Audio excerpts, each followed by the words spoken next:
بسم اللہ الرحمن الرحیم۔ السلام علیکم۔ حضرت عبداللہ بن عمر رضی اللہ تعالی عنہ خلیفہ ثانی حضرت عمر فاروق رضی اللہ تعالی عنہ کے سب سے بڑے صاحبزادے ہیں۔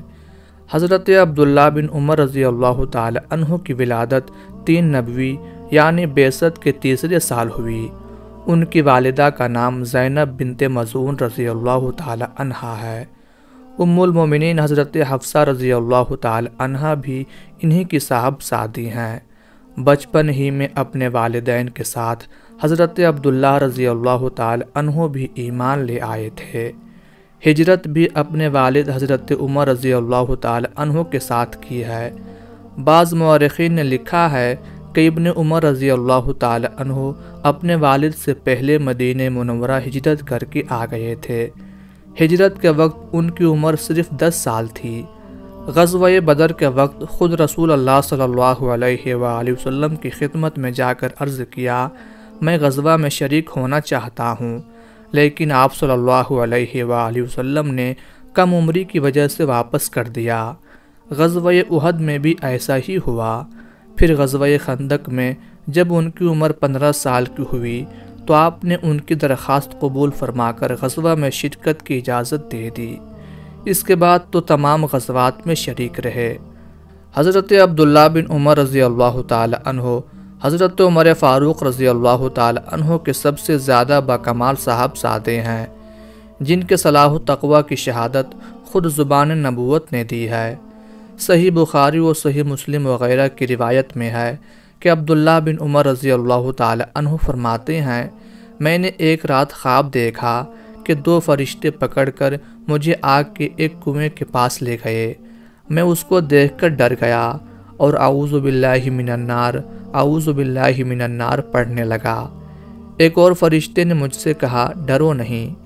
میں نے یہ خواب اپنے بہن حضرت حفصہ رضی اللہ تعالی عنہا سے ذکر کیا۔ انہوں نے رسول اللہ صلی اللہ علیہ وآلہ وسلم سے ذکر کیا۔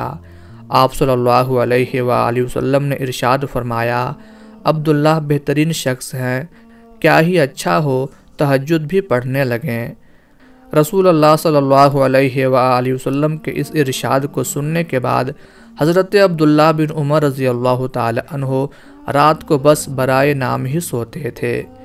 ایک بار رسول اللہ صلی اللہ علیہ وآلہ وسلم نے ان کا کندھا پکڑ کر فرمایا، دنیا میں ایسے رہو جیسے کہ تم پردیسی ہو یا مسافر، اور اپنے کو اہل قبور یعنی مردوں میں شمار کرو۔ حضرت عبداللہ بن عمر رضی اللہ تعالی عنہ نے رسول اللہ صلی اللہ علیہ وآلہ وسلم کے اس ارشاد کے مطابق پوری زندگی زاہدانہ گزار دی۔ عمر بھر دنیا سے کوئی تعلق نہ رکھا۔ کیسے کیسے مواقع حصول دنیا کے آئے، لیکن انہوں نے اس کی طرف نگاہ اٹھا کر نہ دیکھا۔ حضرت عثمان غنی رضی اللہ تعالی عنہ کی شہادت کے بعد بعض صحابہ کرام نے ان کو آگے بڑھ کر بیعت لینے پر آمادہ کرنا چاہا، مگر وہ آمادہ نہ ہوئے۔ حضرت عثمان رضی اللہ تعالی عنہ نے اپنی خلافت کے زمانہ میں ان کو قاضی بنانا چاہا، لیکن ان کے پیہم اصرار کے باوجود کسی طرح راضی نہ ہوئے۔ اتباع سنت صلی اللہ علیہ وآلہ وسلم میں بڑے مشہور ہوئے۔ جہاں کہیں آپ صلی اللہ علیہ وآلہ وسلم کو سفر میں اترتے یا نماز پڑھتے دیکھا تھا، وہاں جب کبھی پہنچنے کا اتفاق ہو جاتا تو کیا مجال تھی کہ بغیر اترے یا بغیر نماز پڑھے گزر جائیں۔ حضرت عبداللہ بن عمر رضی اللہ تعالی عنہ کے بارے میں حضرات صحابہ کرام رضی اللہ عنہم کی رائے یہ ہے کہ آپ رضی اللہ تعالی عنہ معاملات میں ہم سے زیادہ رسول اللہ صلی اللہ علیہ وآلہ وسلم کے قریب تھے۔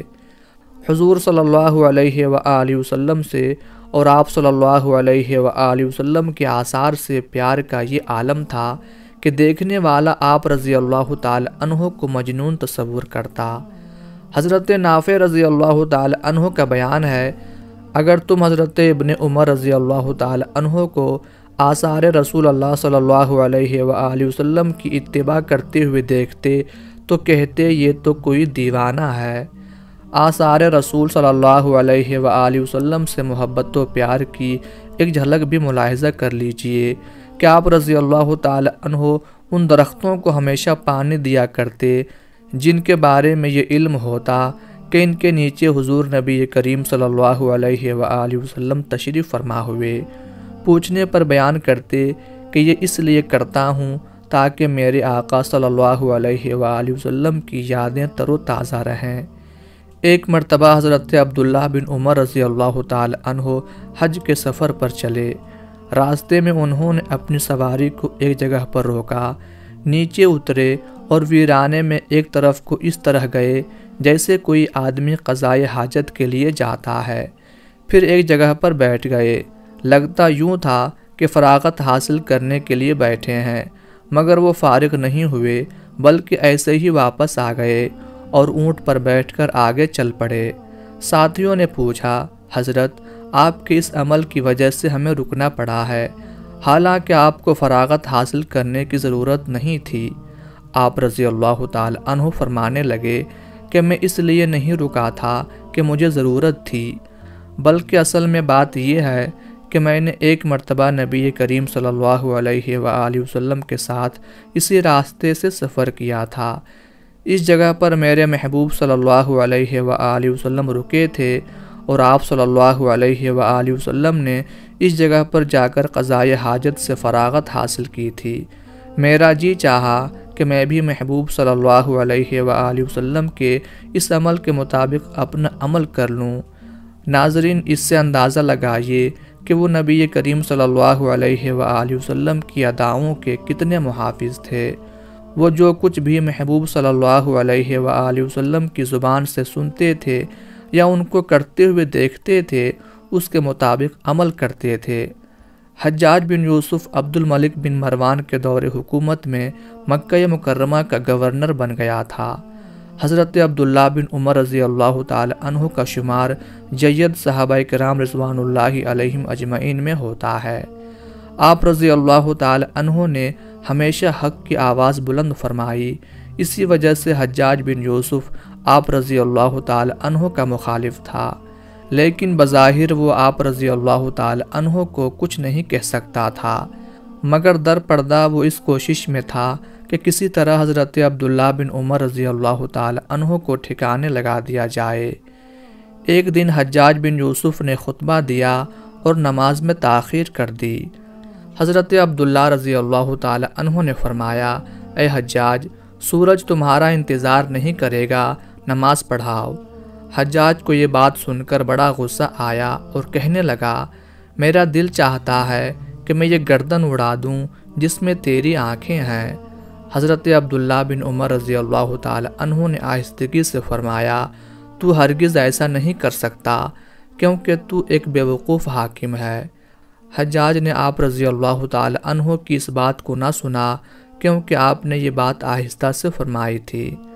حضرت عبداللہ بن عمر رضی اللہ تعالی عنہ عرفہ اور دیگر مواقف میں ان مقامات کو تلاش کرتے رہتے تھے جہاں حضور نبی کریم صلی اللہ علیہ وآلہ وسلم وقوف فرمایا کرتے تھے۔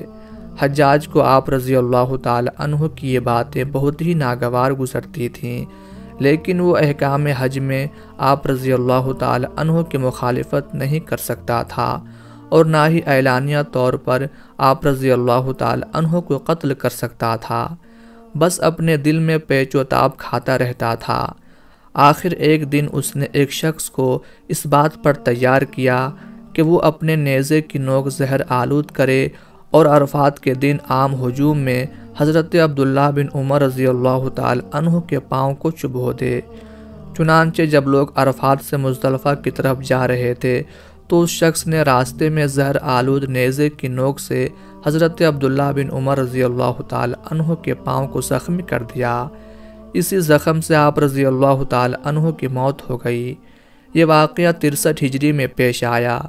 کہا جاتا ہے کہ اس دوران حجاج بن یوسف حضرت عبداللہ بن عمر رضی اللہ تعالی عنہ کی خبر گیری کے لیے آیا اور کہنے لگا کہ آپ مجھے اس شخص کا نام بتائیں جس نے آپ رضی اللہ تعالی عنہ کو نیزہ مارا ہے، میں اسے قتل کر دوں گا۔